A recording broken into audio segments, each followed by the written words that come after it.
Olá, sejam todos bem-vindos e bem-vindas. Estamos mais uma vez ao vivo na live promovida pelo Conselho Nacional do Laicato do Brasil. E na live desta noite será mais uma que terá a coordenação da Comissão de Fé e Política do nosso organismo. Sou Luiz Henrique Ferfoglio Honório, coordenador da Comissão Nacional de Fé e Política, e falo aqui da cidade de Jacareí, no estado de São Paulo, diocese de São José dos Campos.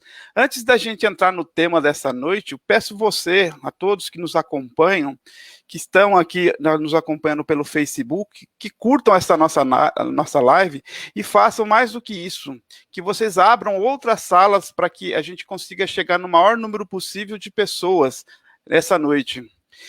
Também vou colocar um aviso aqui, que você que está acompanhando depois, que essa nossa live fica disponível no canal do YouTube, então se você estiver assistindo pelo YouTube, você está vendo um nosso evento gravado, eu peço que você dê uma curtida no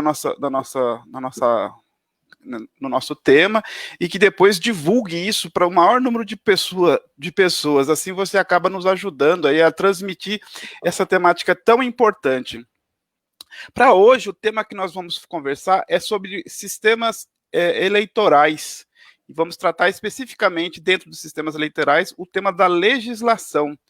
O que queremos com esse tema é dizer que em qualquer processo democrático, um dos requisitos obrigatórios para se definir uma democracia passa necessariamente pelo estabelecimento de regras claras para o processo eleitoral. Essas regras, elas terão mudanças nas eleições desse ano, e essas mudanças são mudanças importantes que vão influenciar de certa forma na disputa eleitoral para esse ano. Então é importante que a gente entenda esse processo para que a gente possa efetivamente ter uma melhor participação nesse exercício de cidadania. Para essa noite, nós convidamos uma pessoa que é muito especialista nessa área, é o professor Mauro Noleto. Ele é membro da Comissão de Justiça e Paz da Arquidiocese de Brasília, do qual foi presidente no biênio de 2018 a 2019. Ele é mestre em Direito pela Universidade de Brasília e especialista em Direito Constitucional Eleitoral, também pela Universidade de Brasília. Atualmente é doutorando em Direitos Humanos e Cidadania pela UNB. Ele foi chefe de gabinete na presidência do Tribunal Superior Eleitoral, na gestão do ministro Sepúlveda Pertence no período de 2003 a 2005.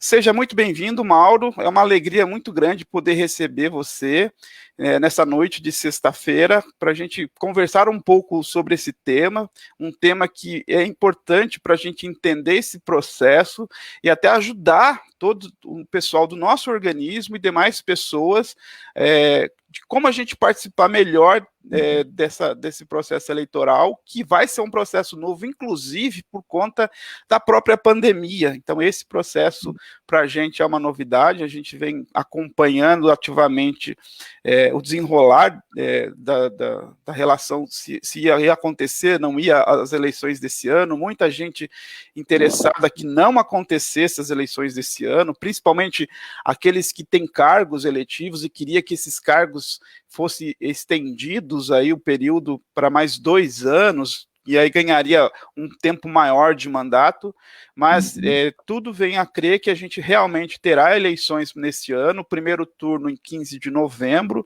e segundo turno, se não me engano, dia 29 de novembro, uma coisa assim. Então, tudo leva a crer que a gente vai ter respeitada as regras estabelecidas na Constituição Federal, que estabelece mandatos de 4 anos para todos os cargos. Seja bem-vindo, Mauro. Boa noite, muito obrigado, Luiz Henrique, e a todos do Conselho do Laicato, pela oportunidade de discutir esse assunto tão importante para a cidadania, né? A lei das eleições, a regulação das eleições, o processo eleitoral brasileiro. Nesse ano, como você disse, que vamos ter mudanças importantes, que vão projetar um futuro novo aí para a vida político-partidária brasileira, né? Mais adiante a gente entra em detalhes com relação a essas mudanças, né? Eu queria, nessa primeira manifestação, agradecer muitíssimo o convite para poder participar e levar um pouco essa minha reflexão sobre o tema. e me coloco aqui inteiramente à disposição de você e de todos os que nos assistem e ouvem nesse momento, tá? Vamos lá. Joia, Mauro, eu queria aqui já agradecer a presença das pessoas que estão chegando, o Tonico Pipoqueiro, que é aqui da minha cidade próxima, aqui São José dos Campos, que é a sede da minha diocese, um grande abraço, a Maria Deise Reis, Sônia Oliveira, nossa presidente do nosso organismo, está nos acompanhando, a Aureni, lá do Piauí, nos acompanha, lá de Teresina, de Picos, desculpa, no Piauí, o Bruno Fábio Santana, de Afogados da Ingazeira, Fátima Ramos, minha amiga aqui de Jacareí, um grande abraço, Fátima, saudades de você, Luiz José da Silva também nos acompanhando. Então, aos poucos as pessoas vão chegando e a gente vai inserindo outras participações aqui nessa nossa conversa, Mauro. Como eu falei, Mauro, é importante a gente começar esse nosso bate-papo, primeiro dizendo o seguinte, precisamos lembrar de um fato importante. Desde 1988, portanto, nós vivemos num regime democrático. Esse regime democrático está estabelecido como forma de governo do nosso país e consta isso na Constituição. E toda vez que a gente fala que nós vivemos numa democracia, tem alguns pontos que elas precisam ser efetivadas para, de fato, dizer que vivemos num sistema democrático. Um dos pontos que a gente analisa quando vai fazer esse estudo sobre um país que adota um sistema democrático é avaliar como se dá a escolha dos representantes ao comando do Estado para aquele período. E esse comando, essa escolha, precisa ter regras claras. Então, existe uma legislação específica que vai cuidar do regramento, ou seja, quais são as regras do jogo, tanto para a escolha dos processos, da disputa, como também para o cumprimento dos mandatos. Então, no nosso caso, a gente escolhe um sistema eleitoral onde a gente tem a definição de 2 em 2 anos para eleições para níveis municipais. Nesse nível municipal, a gente se encarrega da definição da escolha de vereadores e prefeitos, e depois, em mais 2 anos seguintes, a gente faz uma escolha do presidente da República, do seu vice-presidente, no caso, que é uma chapa, dos governadores de estado e dos representantes na Câmara Federal, no Senado e nas assembleias legislativas. Então, de 2 em 2 anos, a gente faz esse processo. Então, a gente vai tratar aqui especificamente nessa noite dessas regras do jogo, da legislação eleitoral. Como você é especialista nessa área, Mauro, eu gostaria que você primeiro explicasse para a gente um pouco esse regramento e essa necessidade desse regramento para a gente poder dar início ao pontapé aqui da nossa conversa. Perfeito. Bom, de fato, as eleições no Brasil, elas são muito controladas pela legislação e pelo órgão responsável por fazer valer essas leis, que é a Justiça Eleitoral, né? Eu preciso lembrar que a Justiça Eleitoral brasileira foi criada no século passado, na década de 30, naquele contexto de transformação da República Velha para o regime novo de Getúlio Vargas, né, a Revolução de 30. Era uma exigência, enfim, daquele movimento que considerava que as eleições no Brasil eram eivadas de fraudes, né? Eram eleições que não tinham uma verdade eleitoral, eram eleições dominadas pelas oligarquias que controlavam todo o processo. Não havia justiça eleitoral antes disso, né? Por exemplo, quem fazia as eleições para a Câmara dos Deputados era a própria Câmara. Para as assembleias eram as próprias assembleias, né? E isso criava já uma desconfiança em relação ao processo como um todo. De fato, a literatura brasileira, sociológica, política, né, registra esses episódios de contaminação do processo eleitoral por fraudes, né, por violência, por voto de cabresto, né, controle, né, dessas oligarquias, dos antigos coronéis e tal, sobre o eleitorado que participava do processo político. Com a justiça eleitoral, a gente inicia uma nova fase, em que as eleições passam a ser, de alguma maneira, controladas por um órgão equidistante, por um órgão supostamente isento, porque não participa ele próprio do processo de escolha, né? E que teria condições de eliminar, vamos dizer assim, ou pelo menos diminuir essas interferências ilícitas na escolha que a população deve fazer para quem vai governar o país, quem vai representar o povo brasileiro tanto no poder legislativo quanto no poder executivo, desde o presidente até um vereador, né? E assim tem sido, ao longo desses quase 100 anos, né? A gente tem eleições, salvo aqueles períodos em que houve ditaduras no Brasil, né? O próprio Vargas foi um desses, enfim, foi um presidente importante para a história do país, mas governou de modo autoritário depois de 1937 até 45. Nesse período ele fechou a justiça eleitoral, fechou o poder legislativo, não houve eleições, né? Foi o único período da nossa história republicana em que não houve eleições de nenhum tipo, né? Vem a abertura com o fim do governo Vargas, a nova Constituição de 46 recria a justiça eleitoral, e de lá para cá, mesmo no período da ditadura militar, a gente teve eleições no Brasil, né? E com algum tipo de controle. A história mais recente do país, digamos assim, a partir da Constituição de 88, né, é uma história de aprimoramento do processo eleitoral com a criação de um cadastro informatizado de eleitores para exatamente evitar que pessoas votassem por outras, que mortos votassem, quer dizer, aparecesse voto de pessoas já falecidas e tal, entre tantas outras fraudes que eram possíveis. Esse foi um primeiro passo para informatizar o processo eleitoral como um todo, né? Coisa que acontece a partir do ano 2000, com a implantação do sistema eletrônico, da urna eletrônica. Alguns até hoje criticam a urna eletrônica, dizem que ela pode ser objeto também de fraude, de hackers, não sei o quê, mas isso de fato nunca se confirmou, né? O processo eleitoral brasileiro, nesse aspecto, ele é considerado seguro, legítimo, né? Até porque essas urnas eletrônicas, elas não estão em rede. Cada unidade em que se deposita o voto na urna eletrônica é apenas ligada na tomada, ela não está em rede, não está na internet. Não é possível ver alguém de fora e interferir naquele processamento dos votos que é feito na urna. Algumas falhas ainda foram detectadas, o que levou o Tribunal Superior Eleitoral a iniciar um processo de cadastro eleitoral por biometria, né? Todos passamos por isso, fomos lá registrar o nosso registro biométrico para que na hora do voto tenha-se a absoluta certeza de quem vai votar é aquela pessoa que está devidamente alistada e cadastrada para votar.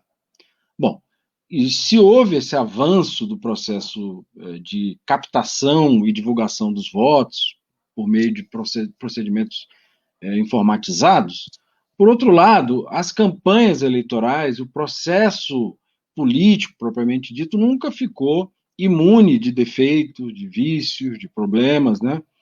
E esses problemas têm sido, de alguma maneira, também enfrentados por mudanças legislativas que vêm sendo tomadas e mudanças na própria atuação dos órgãos da justiça eleitoral.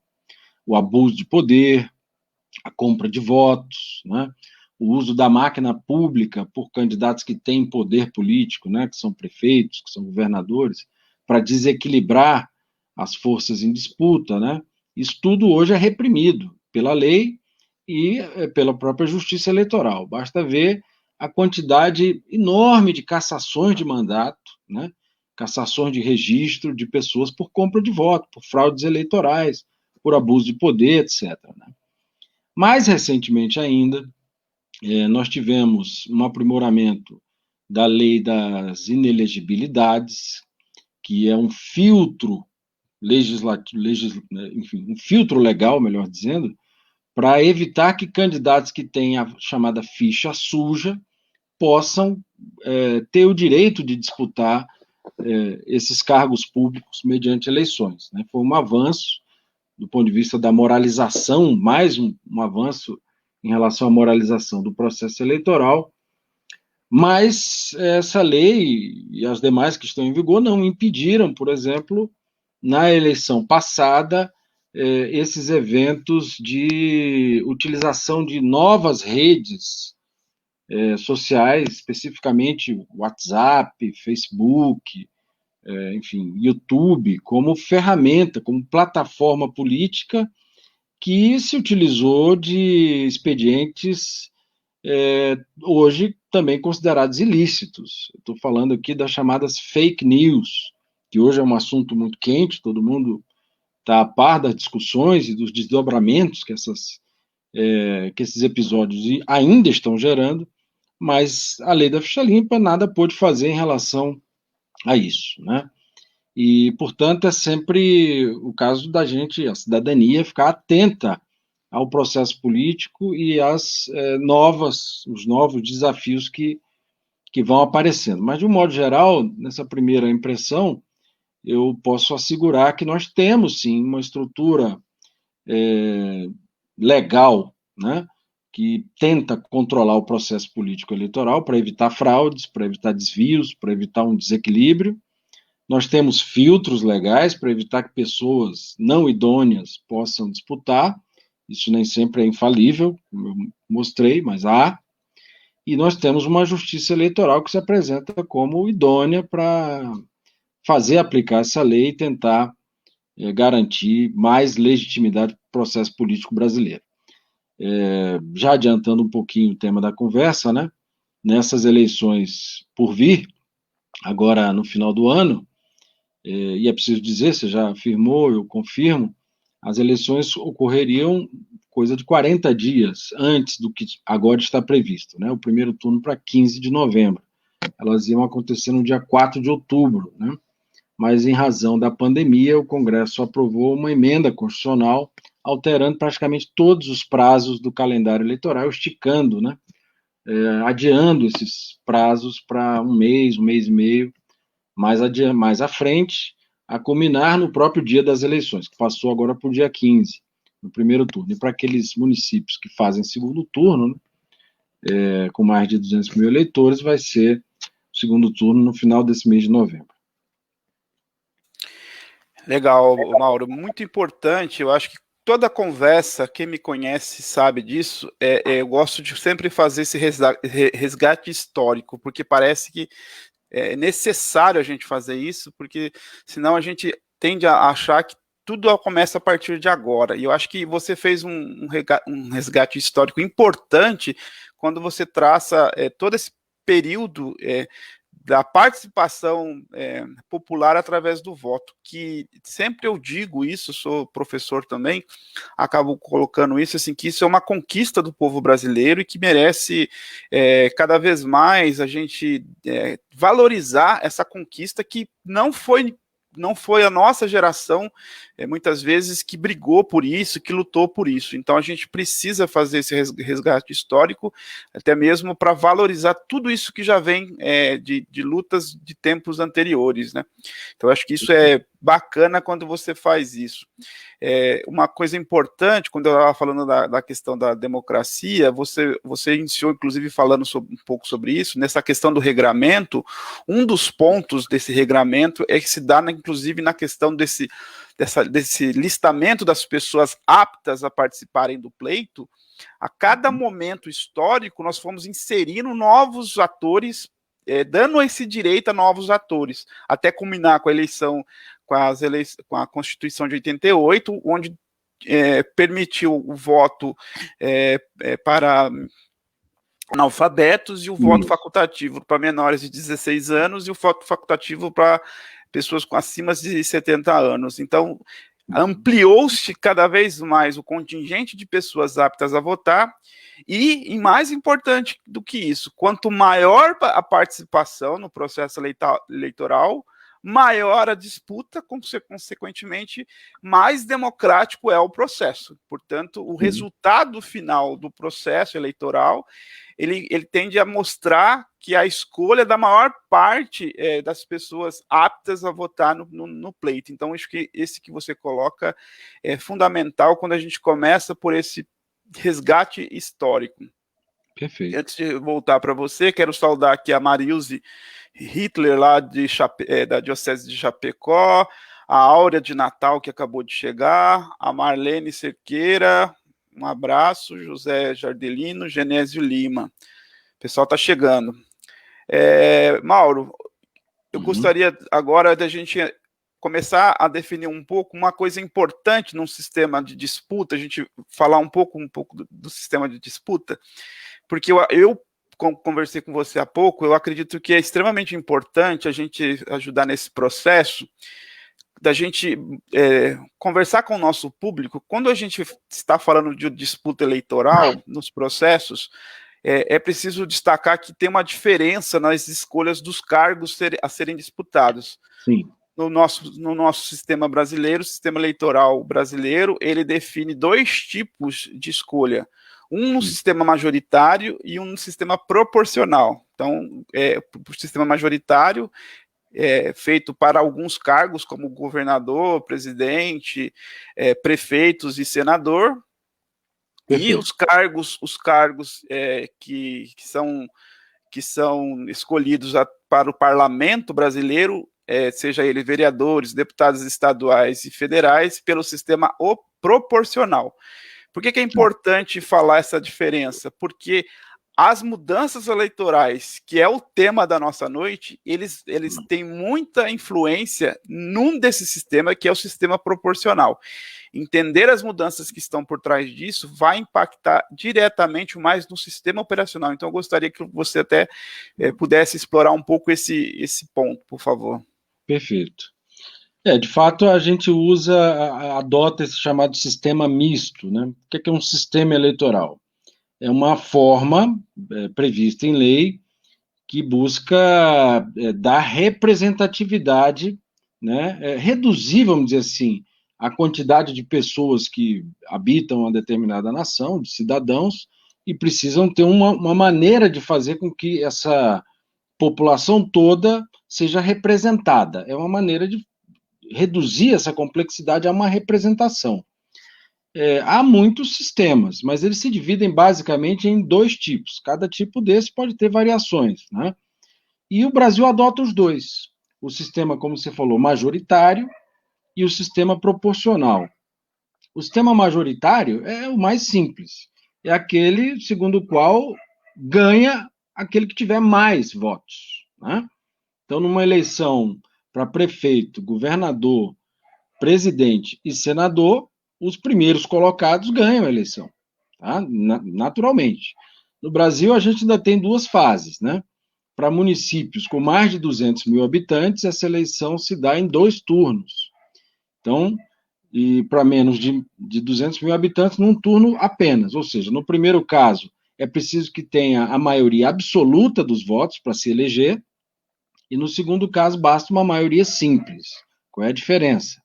Digamos que um município com 100 mil eleitores, tá? Compareçam os 100 mil para votar, vamos dizer assim, tá? E tem 5, 6 candidatos. Naturalmente, esses votos vão ser divididos entre os 5, 6 candidatos. Se um dos candidatos tiver, por exemplo, 25% dos votos e nenhum dos outros conseguir ficar acima desses 25%, ou 30%, para ser mais, enfim, provável, né?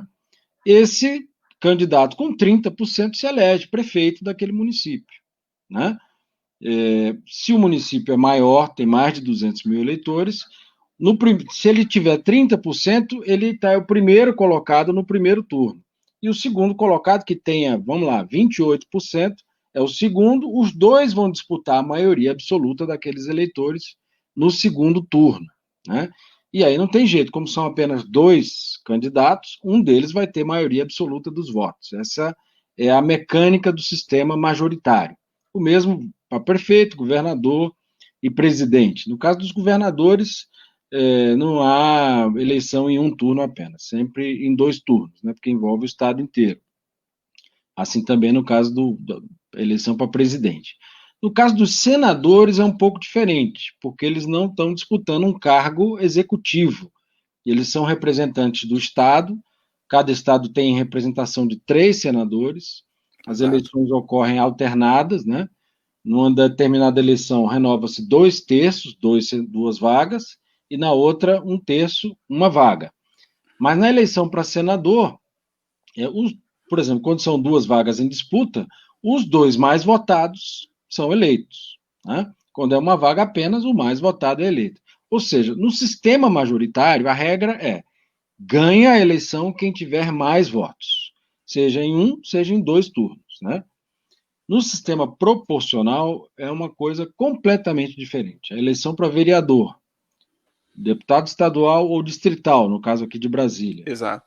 Deputado federal, a regra não é ganha quem tem mais voto. Porque, na verdade, essas candidaturas, elas são candidaturas de partidos. Exato. E antes eram candidaturas de partidos ou de coligações. E apresentavam para o eleitor uma lista de candidatos.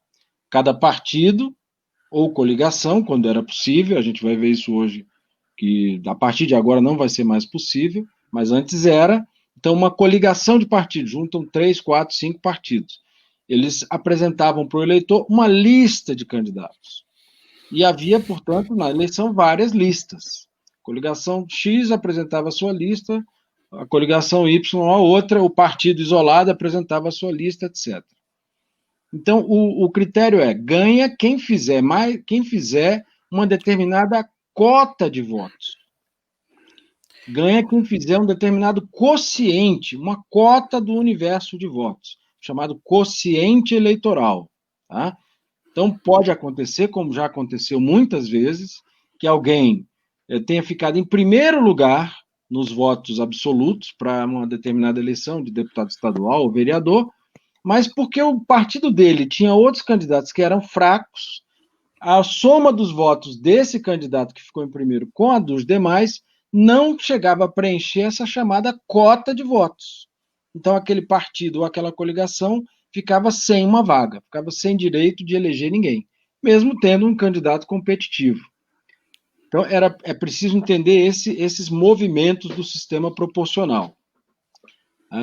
É um erro imaginar que quando se vota para vereador e deputados, você está votando na pessoa. Isso. Embora seja permitido pela lei brasileira, em outros lugares não é. Na Argentina, por exemplo, ninguém vota no candidato A, B ou C para deputado. Você vota na lista. Na lista fechada. Todos os votos vão para aquela lista, fechada pelo partido. Né? Exato. No primeiro da lista, se o partido conseguir preencher a cota mínima de votos, já sai eleito de cara, né? Se o partido conseguir preencher 2, 3, 4 vezes a cota de votos necessária, ele elege 1, 2, 3 ou 4 vagas, dependendo. No caso brasileiro, né, Mauro? A lista é um misto da lista fechada com aberta. Na primeira você vota na fechada, né? Que as pessoas não entendem isso, mas é assim. Você vota na fechada, então vai definir os mais votados, os partidos mais votados. E no segundo momento, você verifica nominalmente os mais votados. Aí Exatamente. O candidato... Aí então é um misto das duas listas. Isso. Exatamente. É um pouco confuso? É um pouco confuso, né? Porque se permite que a gente escolha uma pessoa. Sim. Então, lembrem da eleição desse deputado federal por São Paulo, que é conhecido como Tiririca. Não, Sim. Agora, está aí, já no terceiro mandato, né? Acho que na primeira eleição dele... O caso Enéas é um caso famoso também, mas já faz tempo. O Enéas eu acho que é mais emblemático, né? Não sei se você lembra. Vamos ficar com o Enéas, tá? Não sei se todo mundo conhece o candidato Enéas. Foi um candidato a presidente da República várias vezes, nunca ganhou, mas sempre se projetou. Era uma figura muito excêntrica, né? Enfim, gritava, fazia gestos e acabou sendo alguém que recebia muitos votos de pessoas que não têm exatamente confiança de que aquele voto vai ser empregado na defesa de políticas, mas muitas vezes se vota pela excentricidade mesmo. Eu quis falar do Tiririca porque é bem isso, né? Sim. É alguém que não tem um histórico de ação social, de, enfim, envolvimento com questões públicas, mas era notório, era uma celebridade e fazia muita piada, e as pessoas, enfim, fazem essa opção, às vezes, até em protesto, né? Mas vamos lá. Em São Paulo, para eleger um deputado federal, você tem que preencher a tal cota de votos. Como que se calcula essa cota de votos, né? Que é o chamado quociente eleitoral. Depois que as urnas são encerradas, todo mundo votou, se descontam os votos nulos e os votos em branco, e aí você chega ao número de votos válidos naquela eleição. E se faz uma divisão. O número de votos válidos da eleição pelo número de vagas, no caso de deputado federal, número de vagas a deputado federal. E aí se chega nessa cota, nesse quociente eleitoral. Vamos fazer um exercício aqui. Vamos dizer que o número de votos válidos na eleição para deputado federal em Brasília foi de 800 mil votos. Né? Aqui em Brasília são 8 vagas para deputado federal. É bem simples. Você põe lá 800 mil por 8. O quociente eleitoral seria de 100 mil votos. Então, só se elege alguém se esse cara, ou essa pessoa, melhor dizendo, individualmente preenche essa cota de 100 mil votos, ou se todos os votos da lista da qual ele participa, do partido dele ou da coligação, chegou pelo menos em 100 mil votos. Se conseguirem 100 mil votos, elege o primeiro da lista, o mais votado dentre aqueles daquela lista, né? E assim se preenchem as vagas. Tem ainda o cálculo das sobras, que é uma coisa um pouco mais complicada, mas se alguém tiver interesse, a gente pode depois explorar isso também. Mas, basicamente, nós temos o sistema majoritário, pelo qual são eleitos aqueles que são os mais votados, e o sistema proporcional, pelo qual são eleitos aqueles que preenchem a cota mínima de votos, o quociente eleitoral. Não interessa se é o mais votado daquela eleição, porque se preenche a cota somando os votos de todos aqueles candidatos que integram a lista daquele partido e, no passado, a lista daquela coligação. Soma-se os votos da coligação ou do partido. Se ela superar o quociente, ela faz pelo menos um candidato, né? Um eleito. Se ela fizer 2 vezes a cota, ela faz 2, ela preenche 2 vagas e assim por diante. É importante você colocar isso para a gente ajudar nessa reflexão, porque isso exige de nós, eleitores e cidadãos, uma dupla tarefa. Primeiro, que a gente precisa escolher uma pessoa no qual a gente tem uma certa identificação e que está disputando um cargo ao parlamento, seja Câmara Municipal, Assembleia ou Câmara Federal.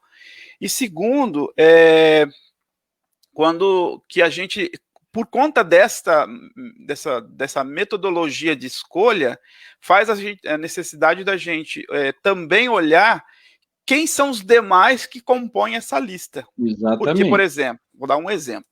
Eu tenho pessoas que gostam de mim, eu vou ser candidato, estou concorrendo ao cargo de vereador da minha cidade. As pessoas acabam mentalizando o seguinte: eu vou votar no Luiz Henrique porque gosto dele, conheço o trabalho, é uma pessoa bacana e tal, e votam em mim. Só que eu não vou ter votos suficientes para atingir o quociente eleitoral, porque sozinho eu não consigo. Então eu preciso dos demais companheiros que estão na minha lista para juntos atingirmos o quociente eleitoral. Exato. Se, de repente, nessa lista de nomes tem pessoas que têm um perfil completamente desvirtuado, antiético, mas que está junto comigo na campanha, os meus votos podem ajudá-lo se ele tiver mais votos do que eu. Então, isso exige do eleitor uma pesquisa muito mais apurada, que isso não é mudança na regra agora, tá? A gente está debatendo isso só para poder ajudar na reflexão. Então, a gente está dando um recado aqui, que na eleição, para esse ano, para vereador, fundamental, olhar a pessoa que você tem um apreço, tem um gosto pelo trabalho daquela pessoa, mas olhar também o conjunto do grupo do qual ele está participando do pleito. Então, isso é fundamental. Muito bom você ter falado isso, porque essa é a grande mudança para esse ano. Essa situação que você narrou é uma distorção do sistema eleitoral, né? Há outro, sistema proporcional, né? Sim. Mas essa é uma. Porque como era possível que um partido se coligasse com outros, né? Não havia nem limite para o tamanho das coligações, na prática, isso criava uma frente que confunde a população. Você pode pegar partidos que têm posições ideológicas distintas e eles, para um cálculo de conveniência eleitoral, se unem na eleição, porque sabem que na lista daquele outro partido tem alguém que vai puxar voto e tentam se valer disso para fazer pelo menos uma das vagas dentro da coligação. Mas é possível exatamente isso que você falou. Você acredita numa determinada pessoa, na história de vida dela, enfim, no serviço que ela já prestou, na idoneidade e tal, e vota de boa fé naquele seu candidato. Mas aquele seu voto, ele não está indo para o seu candidato, ele está indo para a lista. Para a lista. Só num segundo momento, como você mesmo lembrou, é que vai se ver, depois que acaba a eleição, conta-se todos os votos da lista, indistintamente.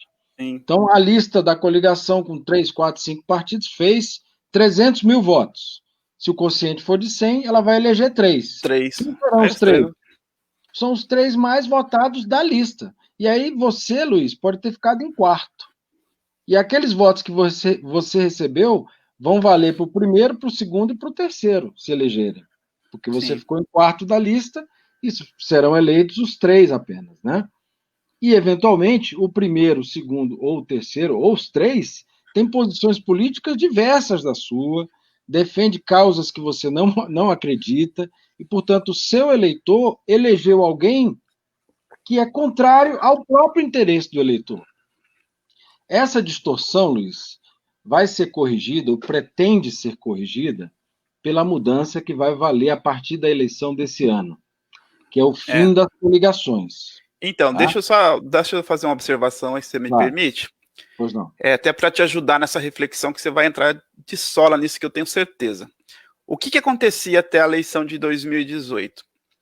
Os partidos menores, que muitas vezes, principalmente em cidades menores também, isso é muito mais comum, eles sabiam que eles não tinham uma capacidade com uma conquista de votos muito grandes, porque o partido muitas vezes era representado por uma liderança.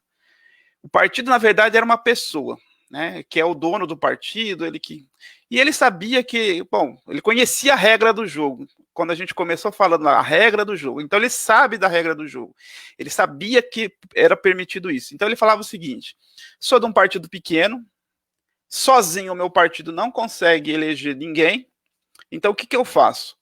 Eu vou me juntar a outros partidos maiores, e quando ele se junta, ele abria espaço para dar mais vagas, porque você abre mais vagas para disputa, esse era o primeiro conceito, e nas cidades onde tinha tempo de TV, a coligação aumentava o tempo de TV e rádio, então isso era uma negociação que era feita, então era interessante para o partido maior e era interessante para o partido menor. Aquele partido menor, ele lançava só um candidato, e os demais candidatos eram todos do partido maior. Só que esse um candidato, ele era bom de voto. Ele sabia que se ele se juntasse com o maior, uma das vagas poderia ser dele. Então é assim que muitas vezes... Por que eu estou falando isso? Porque em 2018, valendo esta regra, que foi válida até a eleição de 2018, nós chegamos no nosso Congresso Nacional, na Câmara dos Deputados, de 35 partidos existentes no Brasil, nós chegamos a ter representação de 30 partidos. 30 partidos. Por quê? Por conta desta regra.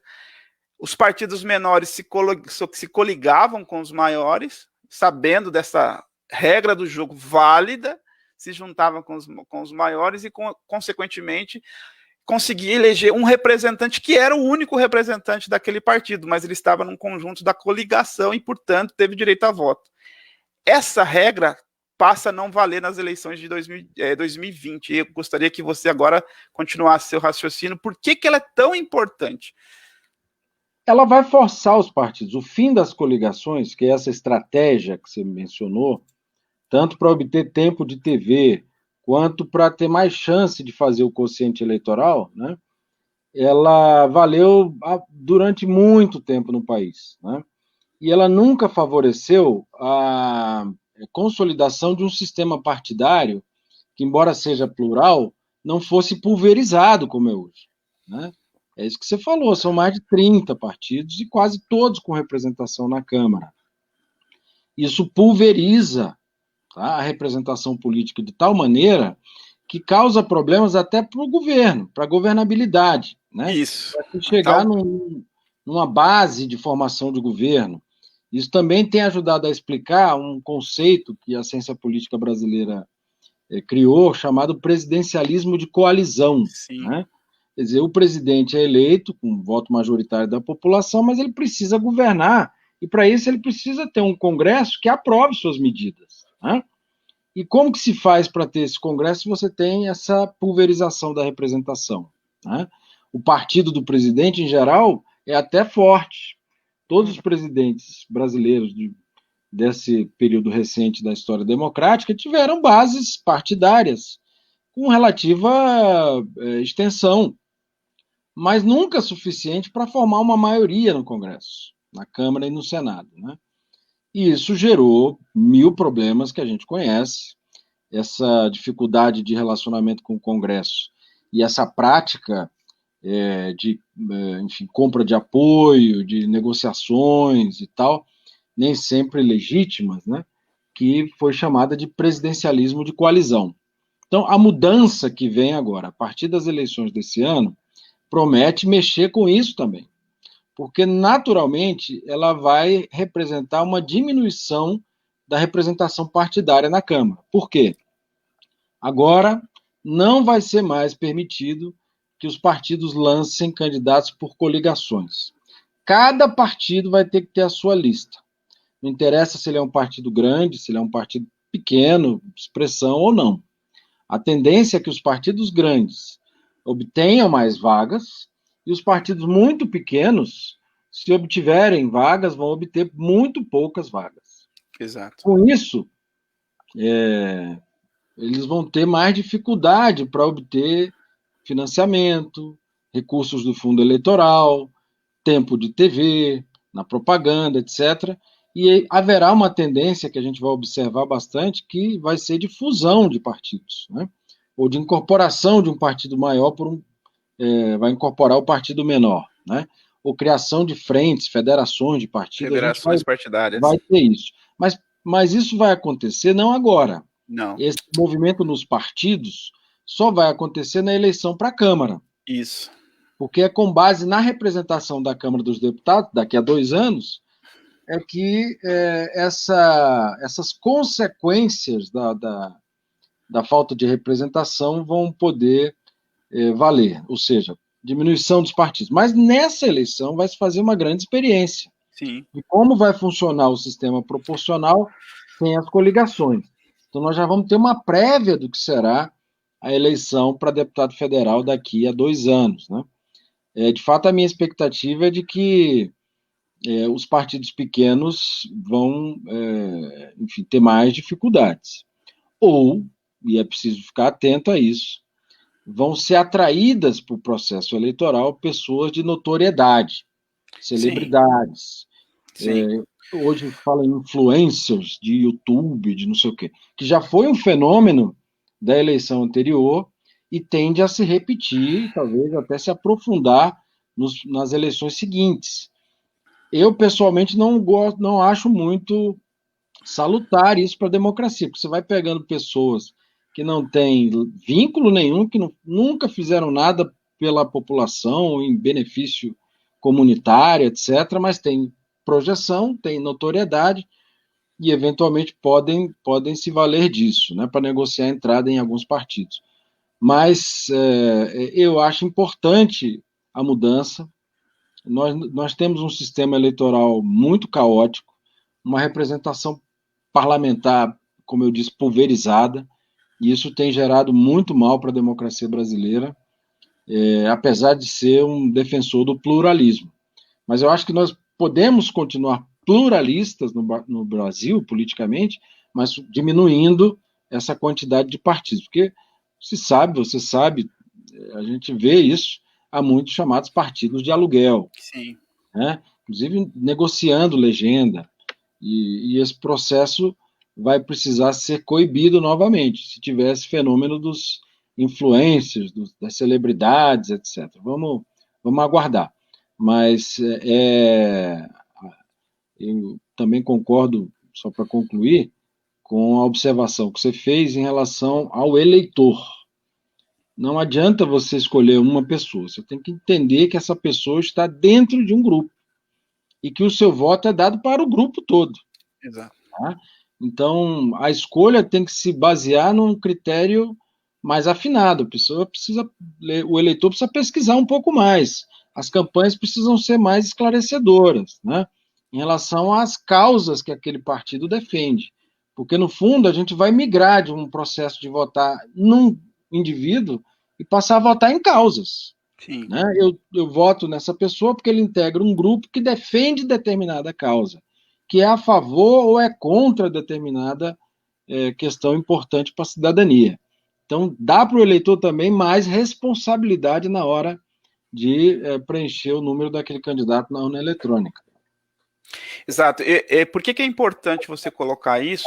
Então, até para a gente ajudar nessa reflexão, porque eu vejo muita gente falando que esse sistema é injusto, que esse sistema está errado, inclusive. Quando se pensa num sistema proporcional, no qual você faz um voto primeiro, né, que eu falei, que é um voto em lista e depois nominal, né, você usa as duas formas de lista na mesma eleição, no caso de eleição proporcional. Por que existe esse modelo? Por que ele é adotado? Porque esse sistema proporcional de lista fechada, ele favorece o fortalecimento dos partidos. Sim. Isso nas democracias pelo mundo, onde você tem o uso das listas fechadas, você tende a ter partidos mais fortes. Partidos mais fortes têm menos personalificação do indivíduo, porque ele passa a ter uma responsabilidade maior diante do partido ao qual ele está afiliado. Quando você traz esse para o caso brasileiro, há uma grande dificuldade desse sistema adotado no Brasil, onde você utiliza, teoricamente, lista fechada na hora que você vota na primeira e depois vê os mais votados e depois esse sistema aberto, porque você deixa muito à vontade aquele candidato que se filia a um partido, mas que depois ele segue conforme lhe convém. Ele não tem a causa partidária, não o identifica. E aí, como a gente tem a possibilidade de troca de partido, inclusive 6 meses antes das eleições agora, então você não tem a tal da fidelidade partidária. O partido vira uma coisa pequena, desnecessária, onde você vê que a pessoa se elege por um partido, mas agora não pode mais durante o mandato, porque ele perde o mandato se ele troca de partido, mas chega 6 meses antes das eleições, você compara, faz um exercício, pega as eleições de 2016, que foram as eleições municipais também, os candidatos eleitos pelos partidos eleitos, e olha em 2020 agora, que já houve a possibilidade de troca, já trocou. Então, quer dizer, isso é muito ruim para o processo democrático brasileiro.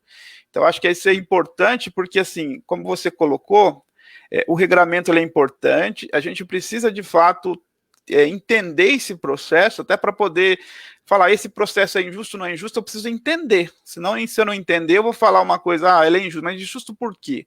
A regra do jogo é essa. Se você não tem como falar que um sistema está errado se você não conhece a regra do jogo. A regra do jogo é essa. Por isso, agora, essa novidade das eleições para esse ano, que não possibilita a questão da coligação, vai forçar os partidos menores, aliás, todos os partidos, mas os menores também, para a questão de poder ter a sua presença nos municípios, de fazer um exercício maior de captação de filiados, de agregação de pessoas para tentar disputar minimamente a eleição. E aí a busca se dá de várias formas, né? Então, a gente, por exemplo, principalmente a questão da participação da mulher, esse é um ponto importante. Por quê? Porque por conta da legislação que exige a participação de gênero de 30%, seja para homem ou para mulher, mas a gente sabe que normalmente a dificuldade se dá no campo da mulher, na participação das eleições, na disputa, vários partidos começam a buscar, sem critério nenhum, essa participação feminina, porque a lei exige. Então, por isso que é importante, porque assim, agora a exigência de participação feminina vai ser maior, mas precisaria vir com uma qualidade de candidatura melhor, também melhor preparada. Os partidos vão ter que mudar de perfil, né? Claro que nós temos partidos também no Brasil que têm uma história de fidelidade de seus filiados e de seus deputados. Não é que isso nunca ocorreu e nunca ocorre. Alguns partidos têm estabilidade, né? Tem poucas mudanças. As pessoas são filiadas a esse partido a vida toda, né? E são até identificadas com o partido. Há alguns partidos no Brasil que fazem isso, que praticam essa fidelidade, né? Mas o quadro geral, você tem razão, tem muito pouca identificação do indivíduo com o partido. Aquilo é uma conveniência, né? E ele pode, por conveniência, sair daquele partido e ir para outro. Com essa mudança agora, como eu falei, eu imagino que daqui a alguns anos nós vamos ter uma diminuição do número de partidos, né? E esses partidos vão ficar mais identificados com causas que defendem, né? Com posturas, né? Com posições. Isso é bom. Eu acho que reforça o nosso processo democrático. Compromete o eleitor com uma escolha mais qualificada. Precisa escolher melhor, sabendo que ele agora vai votar num grupo que tem uma certa unidade, não interessa saber quem vai ser o eleito propriamente. Importante, se ele tiver, enfim, de acordo com aquelas causas, ele vai votar nas causas. Exato. E o mais votado ali dentro vai defender aquelas causas na representação parlamentar, né? Claro, isso é uma expectativa que nós temos, vamos ter que avaliar como vai se dar o processo. Essa eleição agora vai ser um teste importante, mas a eleição decisiva para esse sistema novo vai se dar daqui a 2 anos na eleição para deputado federal, né? Até lá, nós vamos ver muita mudança no quadro partidário. Eu aposto, né, enfim, me arrisco aqui a dizer que na eleição para deputado daqui a 2 anos, nós vamos ter metade desse quadro partidário, ou menos ainda, tá? Sim. Talvez uns 10 partidos no Brasil disputando efetivamente as eleições. Preciso aguardar para a gente ver. Mas, em princípio, eu vejo com bons olhos esse movimento, essa primeira mudança aí. Legal, eu vou dar uma saudação aqui nas pessoas que foram chegando depois. Cida Brito, aqui de São Paulo, o Vicente Brasil, tá mandando um abraço para você, Mauro. O Carlos Marques de Andrade, que é de Minas, o Márcio, Espírito Santo, aqui da cidade de São José dos Campos, Valdinete Matias, o Carleôncio Góes, que é o Maguinho, que é um grande amigo meu lá de São Vicente, São Paulo, o João Damasceno, é isso. A Aureni colocou uma pergunta aqui para a gente refletir. Maria Aureni da Silva, ela coloca o seguinte: o que fazer para motivar a participação ativa das pessoas no processo eleitoral, principalmente no combate à compra e venda de votos? Além dessa pergunta, eu até vou acrescentar um pouco mais aqui, que ontem, conversando com um amigo meu, falava que essa eleição vai ter que ter os candidatos vão ter que fazer um processo, os partidos também, de uma motivação para as pessoas comparecerem ao pleito desse ano, devido à motivação para o exercício do voto. Eu acho que, além da questão da compra e venda de votos, essa questão da participação, eu na minha singela opinião, acredito que a gente deve ter um número de abstenção bem maior aí do que dos processos anteriores. Que já foram altos, tá? Que já foram altos. As abstenções vêm crescendo. Não apenas as abstenções, que é exatamente a ausência do cidadão, ele não comparece para votar, mas também os votos inválidos, que são chamados votos nulos, e os votos brancos. Tem o mesmo efeito, tá? Então, o quadro da representação acaba sendo diminuído, né? Comprimido. Sim. E nesse ano, meu amigo, eu acho mesmo que nós vamos ter um problema ainda maior, que se associa com a situação de calamidade que nós já estamos vivendo. Exato, né? Exato. Como o fato de você não votar não implica grandes consequências, né? Se você, por exemplo, não tiver no dia da eleição lá no seu local de domicílio eleitoral, você pode simplesmente justificar, né? E não acontece nada, não tem consequência nenhuma. E se você, mesmo não tendo ido votar naquele dia, nem justificado a ausência, porque estava fora, a multa é irrisória, é uma multa que não chega a R$5, uma coisa assim, né?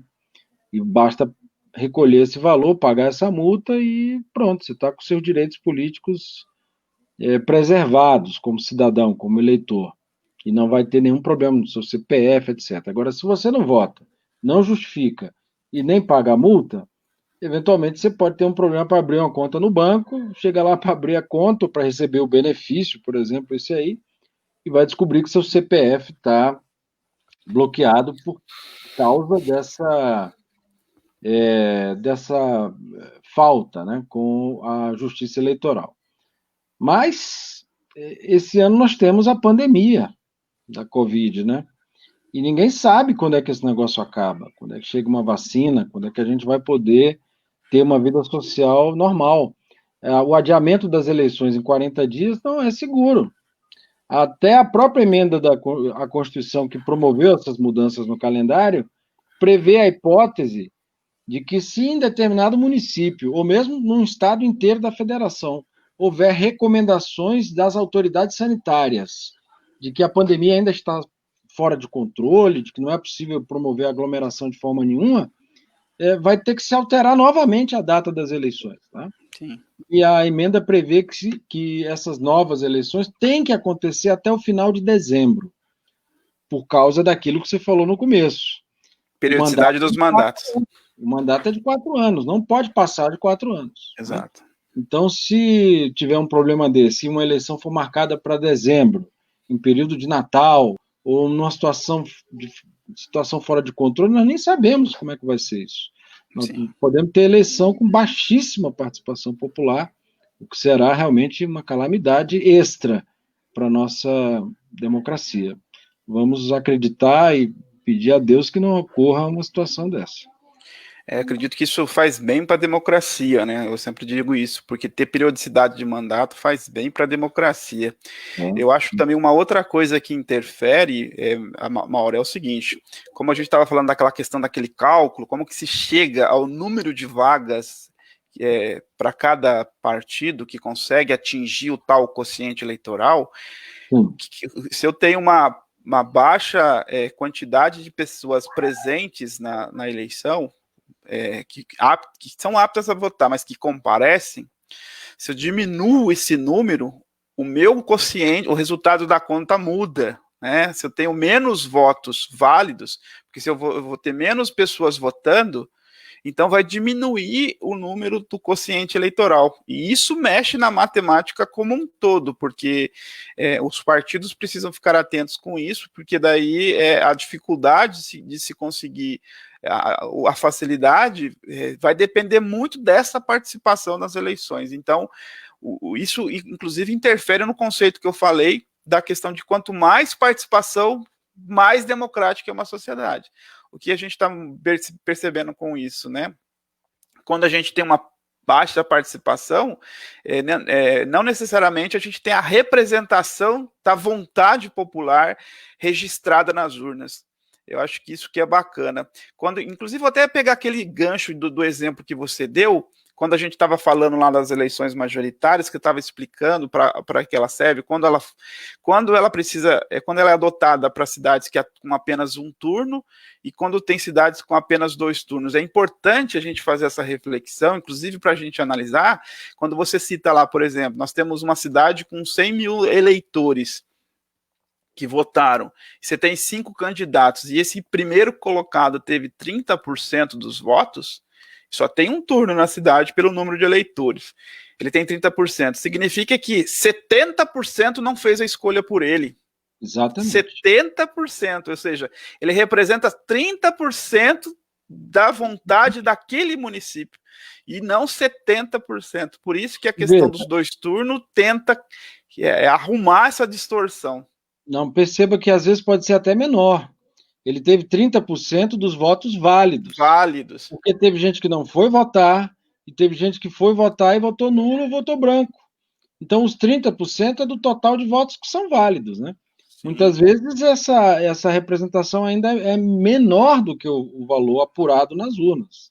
Muitas vezes não, todas as vezes. Porque sempre há abstenção. E sempre há voto branco e voto nulo. Às vezes, esses votos brancos e nulos e abstenções são em volume, né? Muito expressivo, outras vezes não, mas sempre há.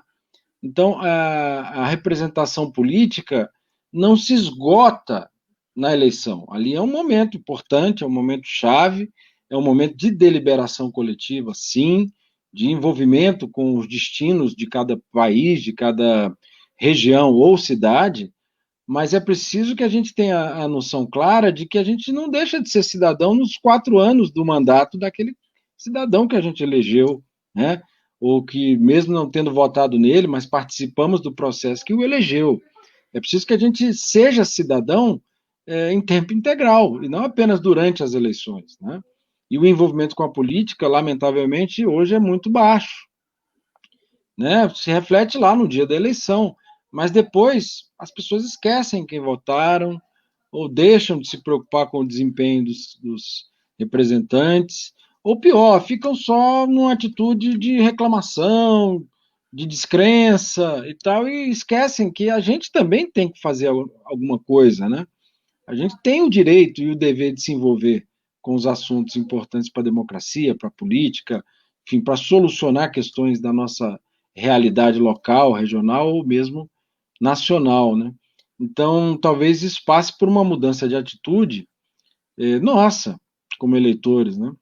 Da cidadania, enfim, das entidades como o Conselho do Laicato, das entidades da sociedade civil, que precisam se envolver com política, precisam promover o debate sério, não ideológico, não ficar pedindo voto para um ou para outro, ou dizendo que um candidato é melhor do que o outro, ou fazendo opção política quando você tem o dever de aceitar a pluralidade, né, das opções que existem no país ou na cidade. Mas deixar de fazer o debate político e esperar 4 anos para falar de política de novo é também uma omissão do eleitor. Não é um problema dos partidos, nem dos candidatos, né, e nem das instituições políticas, dos parlamentos, etc., do eleitor. Nós também temos problemas que precisamos corrigir, como cidadãos que participam da definição desses futuros que a gente imagina melhores para a nossa realidade. Legal. O Bruno Fábio Santana, lá de Afogados da Engazeira, ele coloca assim, ele tem duas intervenções aqui, depois o Maguinho também tem outra. Principalmente, quando a gente falou do personalismo, ele está falando uma reflexão aqui, uma reflexão. Principalmente nas eleições municipais, as candidaturas são extremamente personificadas. Não se vota nas ideias que o partido defende, e sim na pessoa que se candidata. O Maguinho fala o seguinte: como motivar as pessoas a votar diante desta desmotivação? E, de novo, outra participação do Bruno, que ele coloca o seguinte: para você comentar um pouco sobre a função dos vereadores e a fiscalização das ações dos candidatos que já andam abrindo como mini prefeitos, o que pode, o que não pode. Eu queria até acrescentar uma talvez mais específica ao tema, que é o seguinte: além da questão da coligação, a mudança na legislação para esse ano, além da coligação, existe alguma outra mudança significativa que você poderia destacar? Bom, a gente vai ter esse ano também uma legislação que foi alterada para punir, né, investigar e punir as fake news, tá? Os disparos em massa de mensagens via WhatsApp, isso não tinha na eleição anterior, né? E agora já tem regra específica na resolução do TSE sobre propaganda que veda essa prática, né? Você não pode contratar uma empresa que fabrica robôs de internet e que promovem disparos em massa de uma informação muitas vezes duvidosa, né? Para não dizer falsa mesmo, né? E que interferem na consciência das pessoas, no juízo que as pessoas fazem. Muitas vezes se cria uma máquina de ataques a reputações, enfim, as outras pessoas, aos adversários, né? E a legislação agora vai coibir isso com mais rigor, vai proibir essas fake news. Preciso lembrar também que essas eleições são eleições com financiamento exclusivamente público, tá? Não tem financiamento por empresas. Então, se alguma empresa, se algum empresário ou a empresa dele gastar dinheiro com campanha, isso é ilícito. O candidato dele pode perder o seu cargo, pode perder o seu registro de candidato e ser cassado, né? Claro, pessoa física pode doar. Eu sou empresário, mas aí eu dou como pessoa física, desde que eu obedeça o limite, né? Que é de acho que 10% do rendimento obtido no ano anterior, até esse limite, né? Então, você pode também arrecadar por internet, essa é uma grande novidade para os partidos e candidatos. Vocês podem fazer as chamadas vaquinhas, vaquinhas de internet, vaquinhas virtuais, né? A candidatura de alguém pode lançar na internet nessas plataformas aí eles chamam crowdfunding, né? Financiamento coletivo, e arrecadar recursos, né? Tudo isso tem que prestar contas, né? A pessoa que doa, ela pode até descontar isso do imposto de renda, tem limites, esses que eu falei, mas são formas possíveis hoje de financiamento eleitoral, né, que não eram no passado. Na eleição anterior para vereador não teve isso. Teve na eleição anterior para deputado e para presidente. E agora vai ter também na eleição para prefeito e vereador, né? Então são outras novidades ou aprimoramentos da legislação que vão mudando um pouco a cara até das campanhas. Agora, eu acho que as campanhas vão sair da rua e vão para a internet, tá? Acho que esse movimento é irreversível. A internet, com essa pandemia, afinal, está se tornando onipresente, né? Nós estamos aqui, online, né, ao vivo, falando, debatendo, muita gente participando conosco, né? E isso vai acontecer nas campanhas, né? Esse tipo de encontro virtual entre candidatos e eleitores é natural que aconteça, né?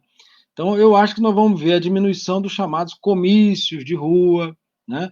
Porque já são muito limitados hoje em dia também, né? Você não pode fazer distribuição de nada, de brinde, de coisa nenhuma. Você não pode botar artistas cantando lá no seu palanque para chamar a gente, o showmício. Está proibido, né?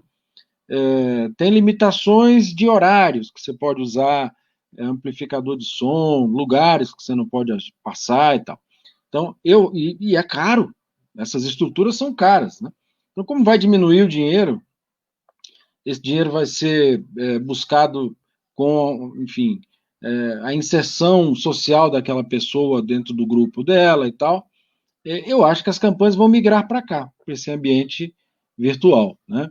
E eu acho isso interessante, porque é um cara a cara, é uma maneira de você fazer uma pergunta direta para o seu pretendente, né? Ali a representante e tal, e de interpelar, e de receber informação, e de se informar melhor do que simplesmente receber um panfleto na rua, um santinho com o número do candidato, ou ir a um comício, ou ficar ali passivamente observando aquela propaganda interminável na TV, de às vezes a pessoa tem 10 segundos e não dá tempo de falar nada, você nunca sabe direito quem é aquela pessoa, né?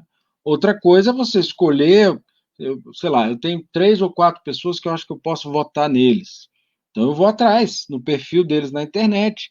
Tem uma live daquele candidato que me interessou. Eu vou assistir a live, eu vou participar, vou fazer perguntas. Se ele me responder, bem. Se não responder, passo para outro.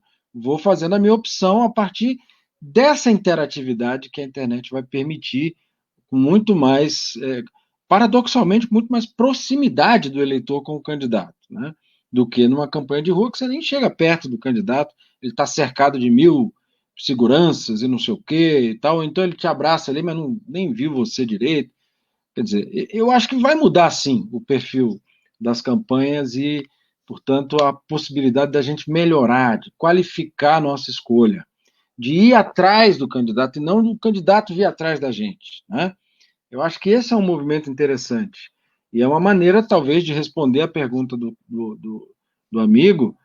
Como faz para mudar esse quadro de desmotivação? Ora, é a gente que tem que mudar isso, né? É a gente que tem que escolher melhor, afinal, né? Porque se os candidatos estão lá fazendo bobagem, quando eleitos, mas a gente botou eles lá, a gente elegeu a cidadania, ninguém chegou lá por acaso, todo mundo teve voto para estar lá, né? Então, que a nossa atitude de cidadão melhore. E talvez essa interatividade proporcionada aqui curiosamente, né, pela internet, possa facilitar isso.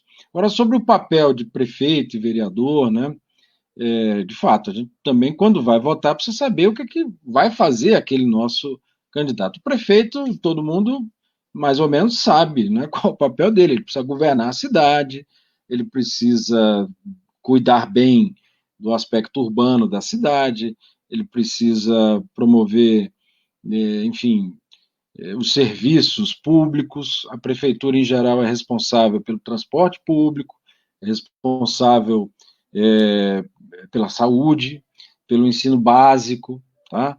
O ensino superior não, é federal, o ensino médio, em geral, é estadual, mas o ensino fundamental, em geral, é responsabilidade dos prefeitos, né? A saúde, a atenção básica também é responsabilidade dos prefeitos. Questões de saneamento básico, de melhoria das condições de vida da população local, é responsabilidade dos prefeitos. Para isso, eles precisam aprovar os seus orçamentos aonde? Na Câmara de Vereadores. Eles precisam aprovar os seus projetos para a melhoria da cidade junto aos parlamentares da cidade, que são os vereadores. Então, o papel dos vereadores é, sim, fiscalizar as ações do prefeito. Eles têm poder para exigir prestação de contas, para examinar as contas dos prefeitos, para eventualmente coibir práticas ilícitas que sejam praticadas, que sejam feitas dentro da administração da prefeitura, mas eles são legisladores também. Eles cuidam de aspectos relativos à vida local, do cidadão local, né? Não é só dar nome para a rua, dar nome para a praça, que muitas vezes muitas câmaras ficam restritas a esse papel mais decorativo, vamos dizer assim, que não é muito relevante, né? Não é tão relevante, vamos dizer assim. Mas não, os vereadores são agentes da população, né, no Poder Legislativo, que tem competências de fiscalização, de acompanhamento e de discussão das matérias trazidas pelos seus prefeitos, pelo prefeito daquele município. Portanto, é importante, sim, a figura do vereador. Há alguns anos circulou uma proposta de não remunerar os vereadores de municípios muito pequenos, tá?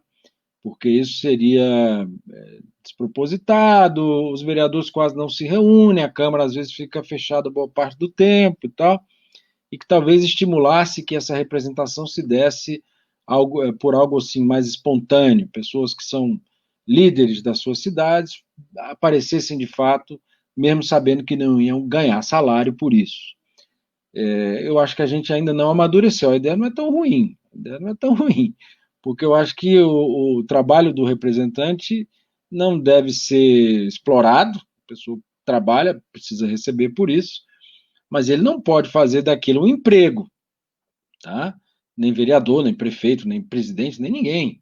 Aquilo não é um emprego que você também distribui para os seus parentes, para os seus amigos, espaço e contratações, etc. Você não pode fazer isso, né? Isso é um desvio desse seu poder de representar. Mas a ideia de ter representantes que têm muita afinidade com a cidade, façam isso espontaneamente, não é tão absurda, e quem sabe um dia a gente evolua para sistemas assim, pelo menos em comunidades menores, pequenas mesmo. Tá? Legal, acho que você trouxe umas coisas importantes aqui. Queria saudar o Marcos Moraes, da Diocese de Limeira, Valdinete Matias, a Rosário lá do Maranhão, de Imperatriz do Maranhão, Patrícia Cerqueira. Um abraço para mim. Eu sou de Imperatriz também. Olha só que legal, a Rosário tá aqui presente, acompanhando a nossa live. Você falou uma coisa importante que eu gostaria de retomar, que é a questão do financiamento público de campanha, que é uma novidade que a partir de 2018, né? E que isso ajudou, inclusive, de novo, no do processo democrático de escolhas, igualar um pouco a disputa, porque quando você tem uma disputa onde o poder econômico tem muita força, onde o candidato que tem mais recursos tem mais possibilidades, isso complica o processo de disputa. Então, agora, ter o financiamento público visa eliminar essa influência do poder econômico nas eleições.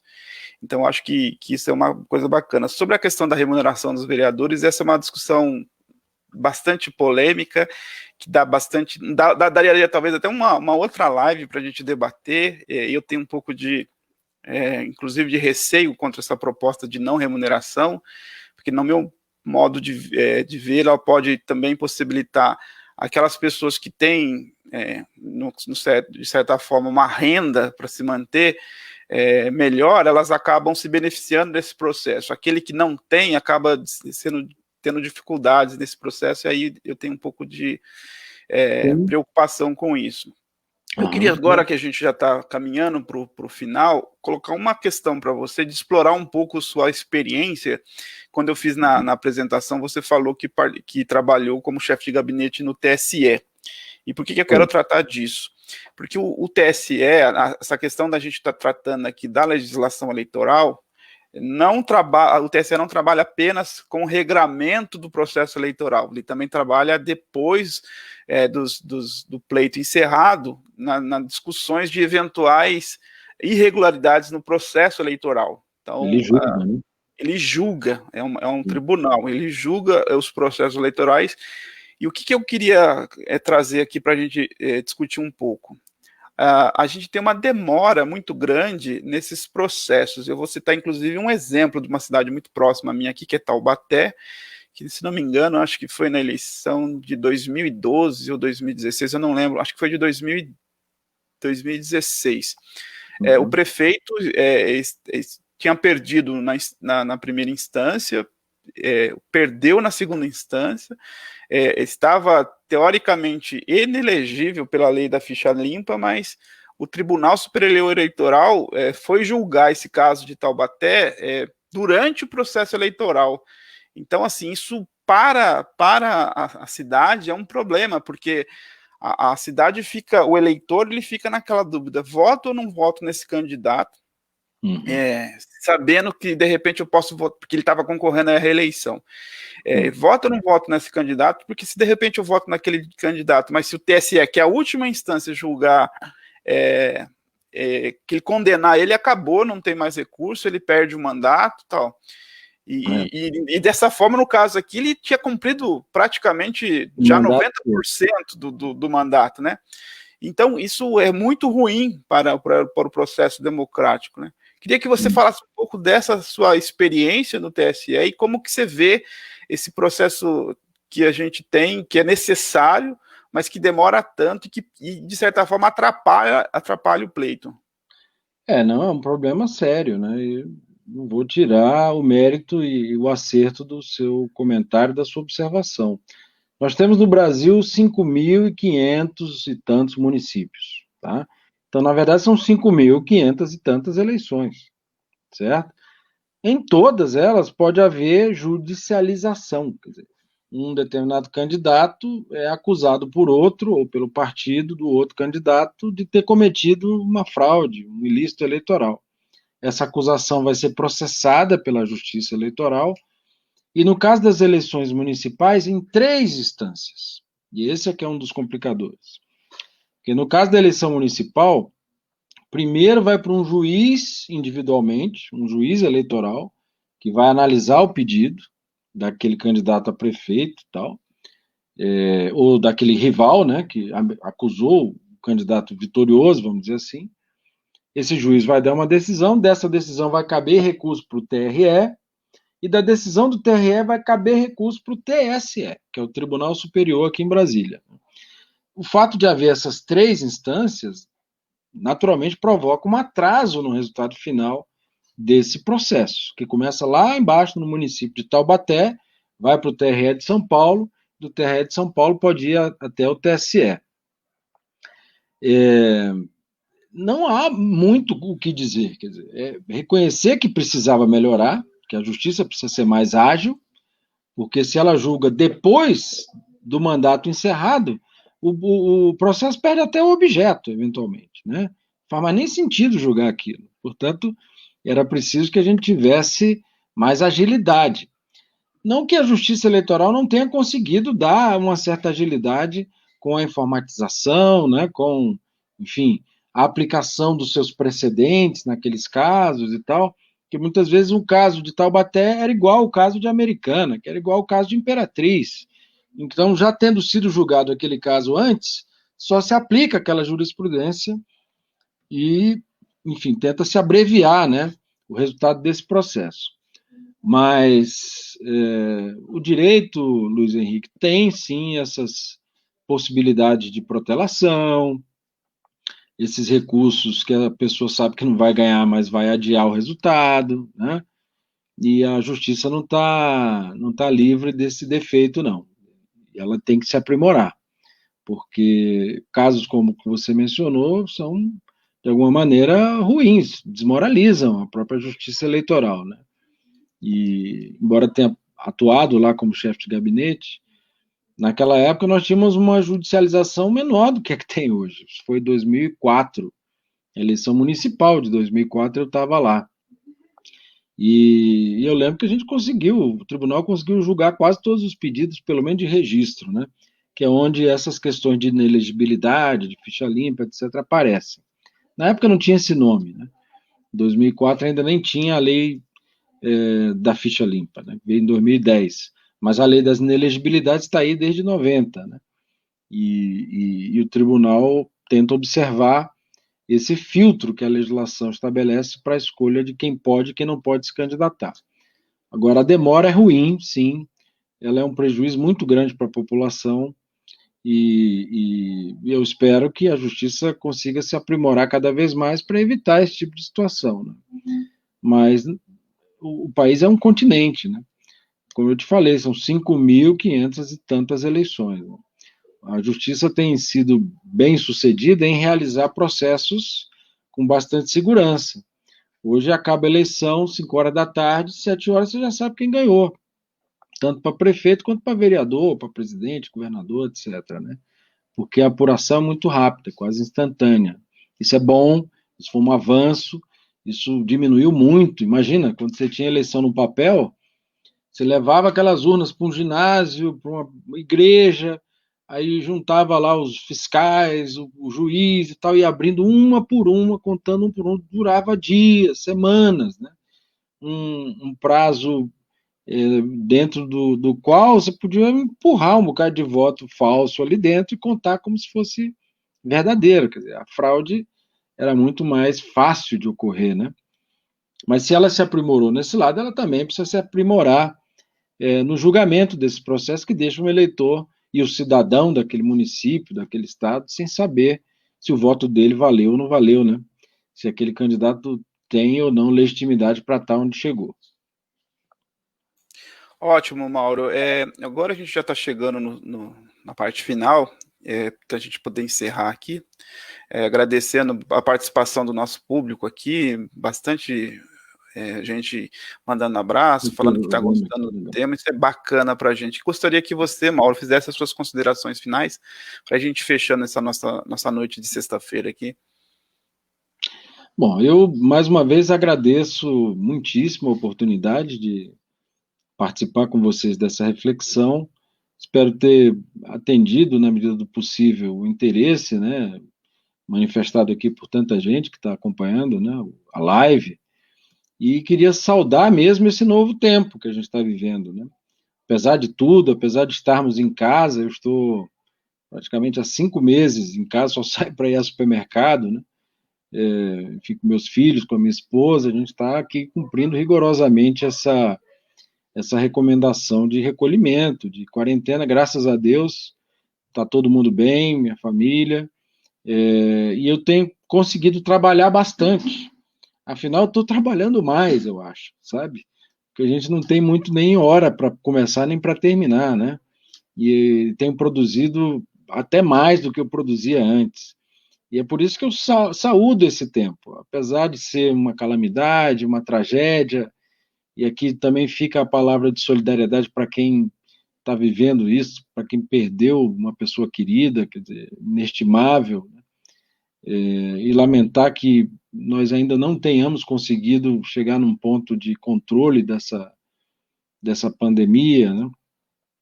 Por outro lado, é uma oportunidade que a gente tem para se reinventar, e no caso das eleições, para nos reinventarmos como eleitores, tá?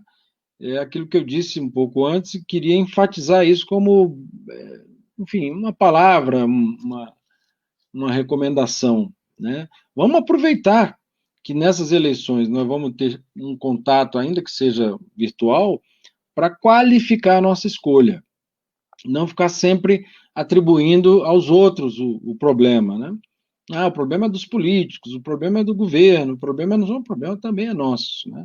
Nós seremos ou não responsáveis pela nossa democracia, né? Ainda que nós não tenhamos competência para ir lá tampar o buraco da rua, ou para proibir ou punir alguém que desvia e rouba dinheiro público, mas a gente pode atuar tanto na escolha quanto na fiscalização, né, desses candidatos que são escolhidos pela cidadania, né?